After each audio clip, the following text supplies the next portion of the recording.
Welcome to Robert Bellissimo at the Movies. This is a YouTube video podcast where we explore all things cinema.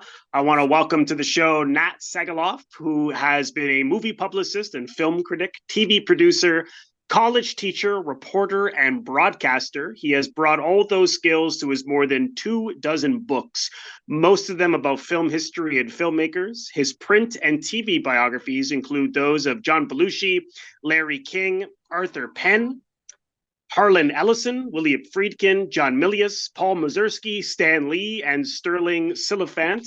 Today we're discussing one of his new books. He's got 3 books out now.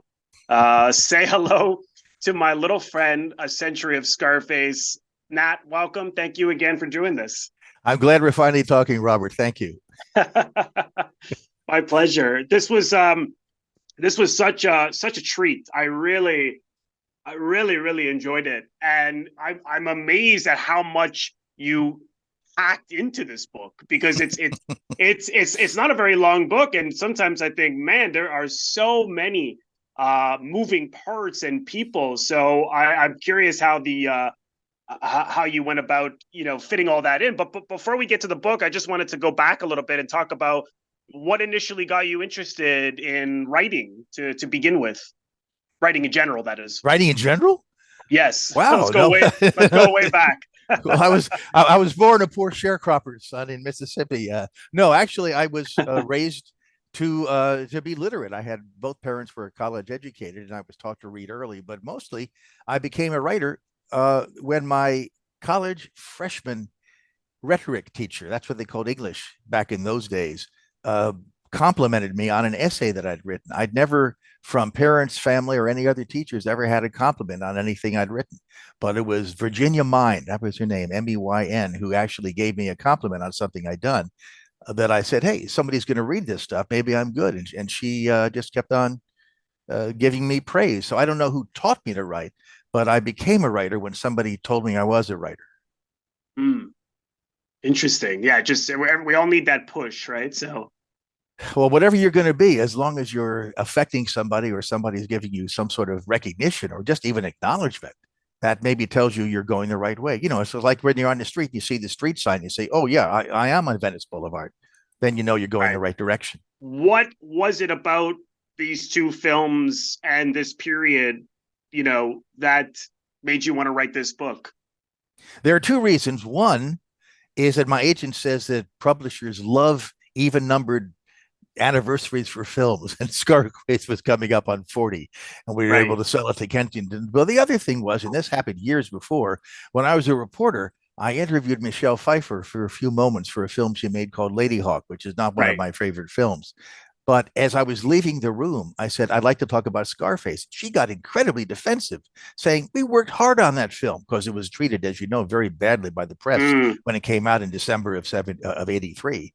And I wanted to tell her, no, I like the film, although I wasn't the one on my paper who got to review it. And it occurred to me, if the people who made the film, especially someone like Michelle Pfeiffer, who's a fine actress, was still being sensitive about it, there must be something. And that stuck in me for 20 odd years as to why people who made a great movie were defensive about it. And finally, they all came together when I got the go ahead to write the book, because of the anniversary and because they liked my actress's book.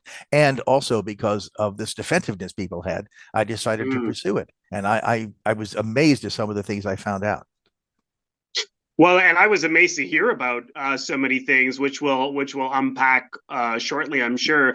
But like I said earlier, there are so many things that you go into in terms of the conflicts of when the original film was made in 32, the conflicts from 83, the reactions, all the filmmakers, the writers, the actors. Was it challenging to sum up so many of these moving parts?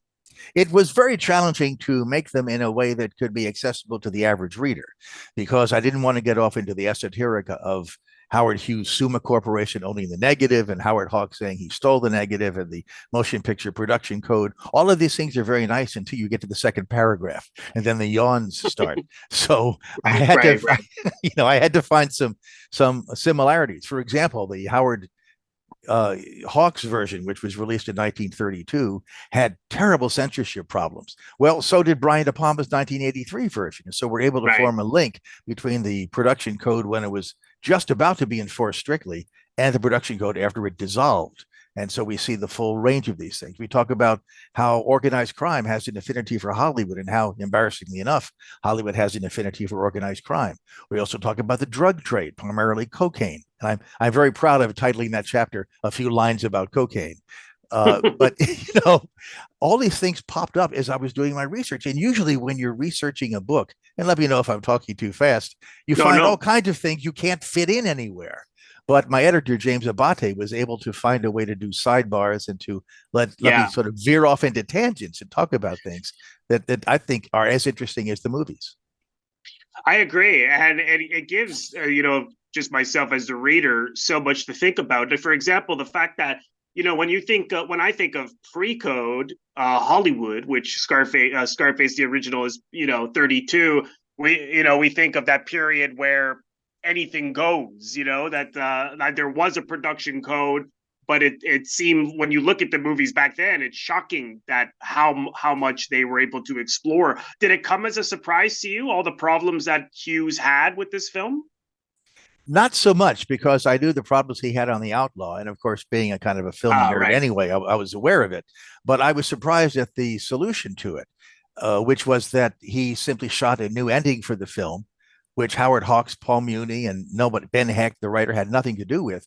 And they just simply splice it on. But I was interested to find out how some of the other scenes were put in the middle, because Hughes was a very right wing man, to say the least. Yes. I mean, Hawks wasn't that far behind him, and yet there are so many things in the film about gun control and about going after criminals and about organized crime, which you think they would have been in favor of allowing free Seems guns. ironic nowadays. It does. Well, for a while the laws in the state of New York, I believe it was, were complicated. You could use a Tommy gun, but you couldn't bring one into the state. So that I think under LaGuardia, there were a lot of reconciling of these laws, but it was just a real mishmash of little pieces of a thread that I had to tie up to make the book work. Do you see the film almost like a cautionary tale in some way about the themes like greed and power and things like that? The whole film is based on "The World Is Yours," which is a Yeah. caution against being too greedy. Both films are, actually, although the greed that's involved is kind of, if you will, an uber capitalism. I don't take it as a political diatribe, but what causes the fall of Tony Camonte, the Paul Muni character in the 1932 Scarface, and Tony Montana, the Al Pacino character in the 1983 Scarface, is they want everything. They want it right away, and they want it now, and they don't want to. They want to have to suffer the consequences of what they're doing. But that's the American dream. The American dream, the way it is really, is you can get everything you want, and if it's against the law, you change the laws. But in those days, they didn't think about changing the laws. They just thought about flouting them. Right. Yes. No, it's interesting. I seem to remember Cher's reaction to Scarface was the American dream gone to shits. Yeah. She and Stephen Bauer were great friends. She's the one who was calling out, "Go Rocky." Rocky being the nickname that all of his friends give to Stephen Bauer, who plays Manny Manolo in the film. And she was very much a supporter of Stevens, who was very much a supporter of the book. Did you know him? Because for people who haven't read it yet, Stephen Bauer wrote forward in the book. Did you know him prior to this? I didn't. We were introduced by a mutual friend named Daniel Schweiger, who is a film and a television and movie soundtrack critic. He also works in the industry, choosing temp tracks and helping filmmakers realize the movie music that they want. And he introduced me online to Stephen, and we just hit it off. We've never met face to face. It's been on the phone and it's on the email.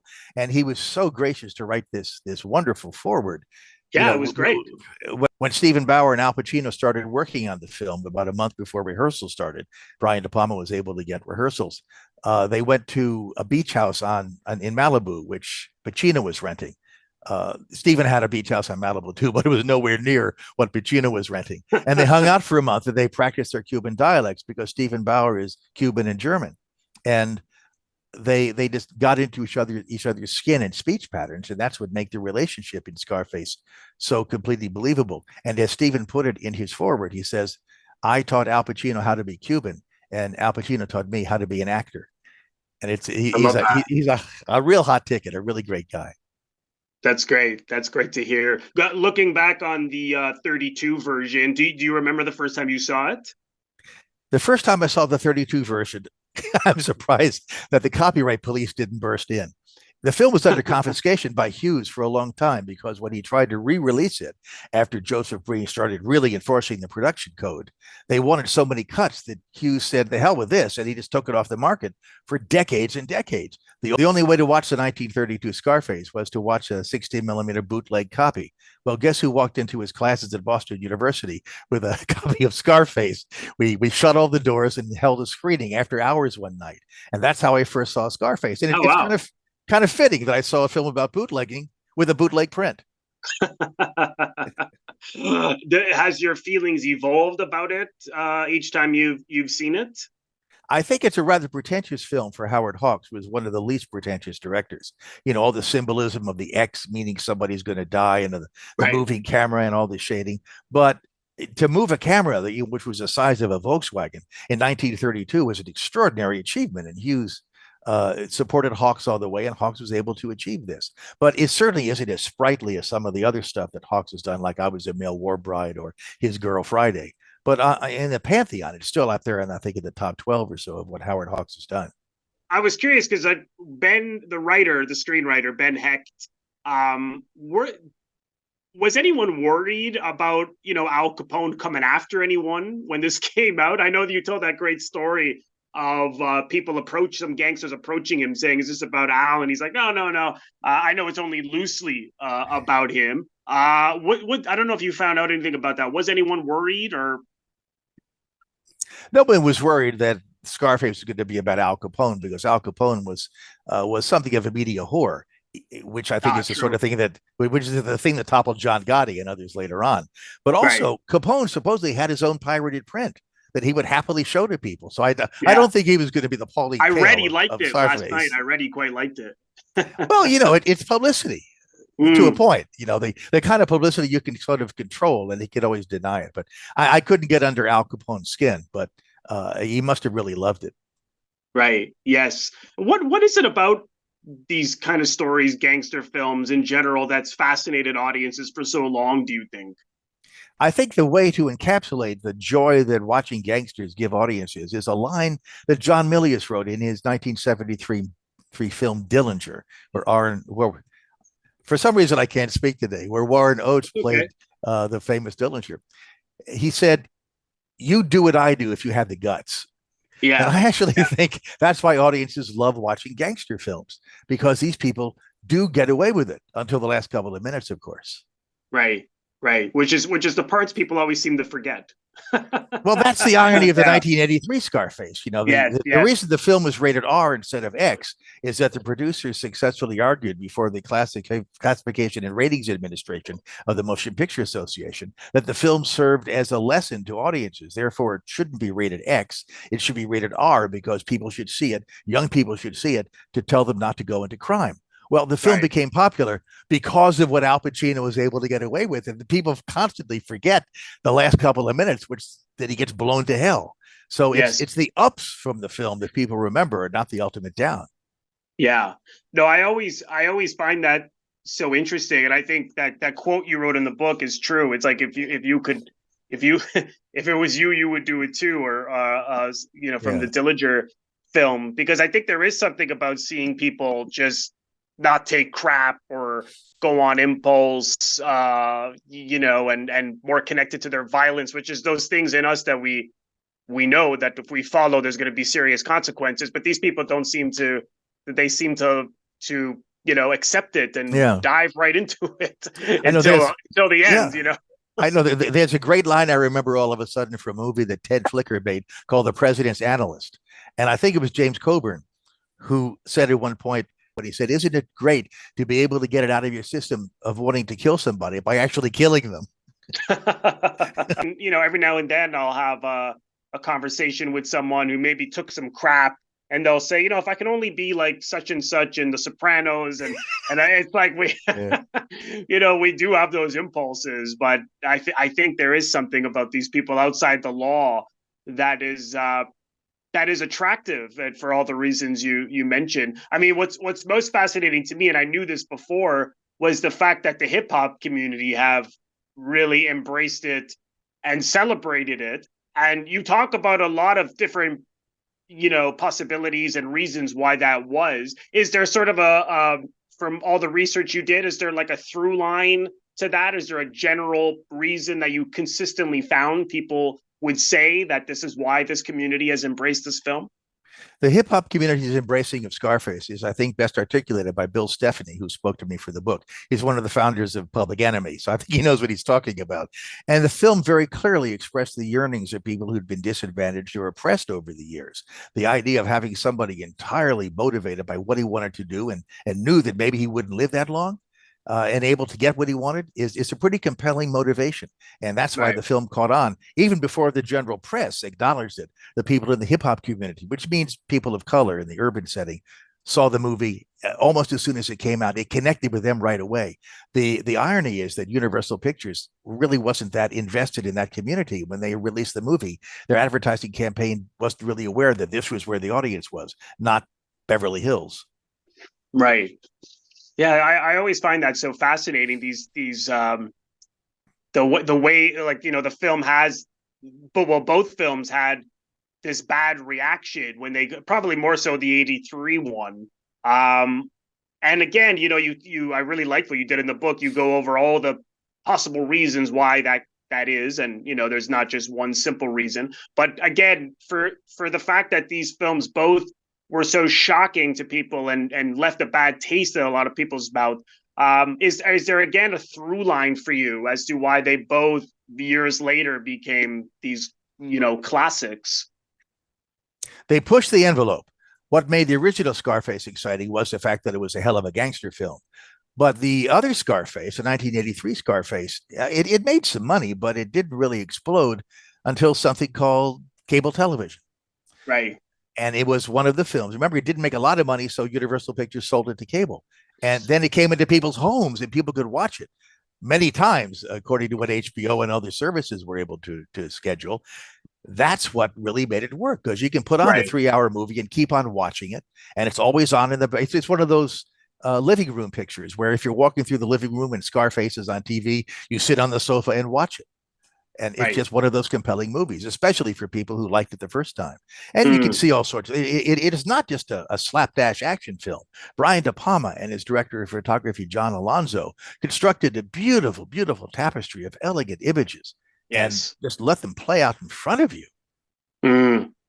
Yes. No, absolutely. Well, I first saw the film just over 20 years ago. And at the time, you could only, I think in early 2003, at that time, you could only, there was only a VHS at the time. So a friend of mine had it and lent it to me, but then I have it here. When this came out, this is the anniversary, the 20th anniversary edition.